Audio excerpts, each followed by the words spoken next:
There are two mindsets with which you can tackle the life. The first one is called the Carpe Diem mindset or the majority mindset.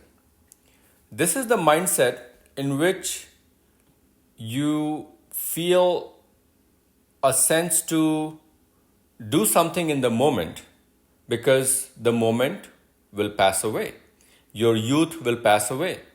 So you have this instant pleasure gratification, reaching out for heightened sense of pleasure, whatever the max you can get, by hyping up your vishayas or the objects of sensual gratification. And that is why there will be tendencies for dopamine dependence, pleasure seeking tendencies that lead to addiction. So that is the Carpe Diem mindset. And they try to frame it in a more sattvic way. They might say, okay, live in the moment, seize the day. You have to grab the opportunity when it comes.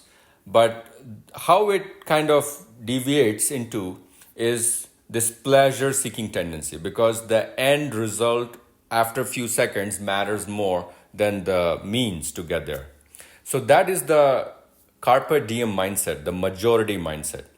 Now, the antithesis of the Carpe Diem mindset, which is what a spiritual seeker or any realized being who has had enough experience of being fooled by the senses time and again will pursue, is the regret minimization framework. RMF or regret minimization framework is the tendency where you are not thinking about the present, but you're thinking about how it will feel few years, few decades down the lane, which will be the new present.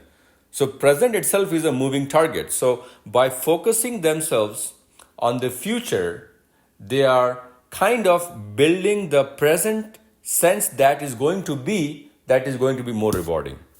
So they are more concerned about how they will look back and reflect on the life when they are 60, 70, 80 years old, because that is the point of intense reflection and you cannot undo the activities that you have done.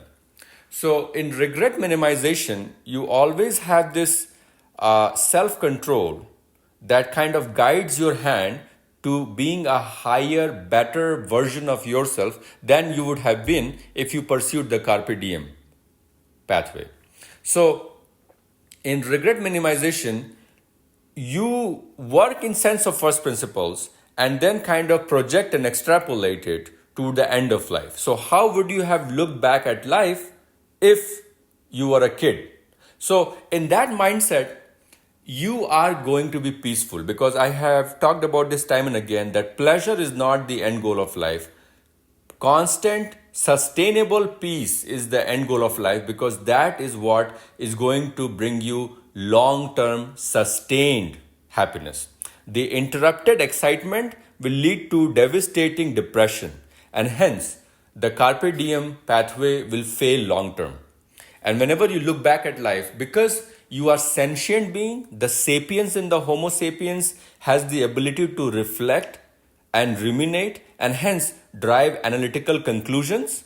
That is what will make you sad, because most of the states of rajas, like Carpe Diem or pleasure seeking tendencies, there is awareness. You are not an animal. Unfortunately, you are still a human being that has the capability to understand the consequences of the pleasure seeking tendencies, and hence the excitability revert to the mean will go down as depression to kind of cancel out the excitement that you got. So in regret minimization framework, you don't do anything that is reprehensible, regrettable, remorseful to you later in life.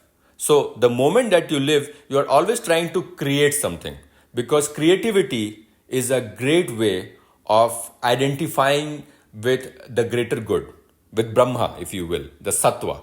So that is why you have to be creative in the moment. You have to do things which will bring you a lot of satisfaction, will channel your passion so that you can contribute to the world. All of us want to feel useful. So in regret minimization framework, you have to close your eyes and think what is most important to you. What is the most important goal to you? Maybe you could jot down the first 1, 2, 3 priorities that you have in life, and then you constantly work towards them every single day. You have to donate 5, 10, 15 minutes of the day to that goal. If it is finding yourself, building awareness, then you do dhyana, then you do meditation. If it is helping the society, then you go and do your nishkam karma. If it is heightening your sensual pleasures, then you just go in bhakti yoga and then kind of build devotion by the power of sound, music, mantra. You kind of connect to the higher being. So you are figuring out your goals and then working on the goals every single day, because every single day is one less day left to help attain the goals that you had. Then you cannot say that my whole life kind of flickered away and I could not do anything. It just moved away. So you have to work in the regret minimization framework, because it helps to negate the remorse, the regret, and the sadness that will build, compound over life as you grow old. And hence, you will be happy as you age and get old. And you will be having a lot of satisfaction, fulfillment, contentment, which are the serotonin related, control mediated, GABA mediated, peaceful endorphins. So these are the things that are going to help you attain a state of sustained peace, sustained joy, if you will. But they do not create spikes of excitement that the Carpe Diem pleasure-seeking, dopamine-dependent pathway creates, which ultimately, because you are a Rajasic individual, you have the capability to be aware, we are not an animal, we understand the consequences of what we do, and that brings a lot of remorse. And hence, to curtail the remorse, regret, and shame, we have to pursue regret minimization framework, because that negation of regret is what contributes to peace and helps you live the best version of yourself when you look back at life 10, 20, 30 years later. Jai Shri Ram.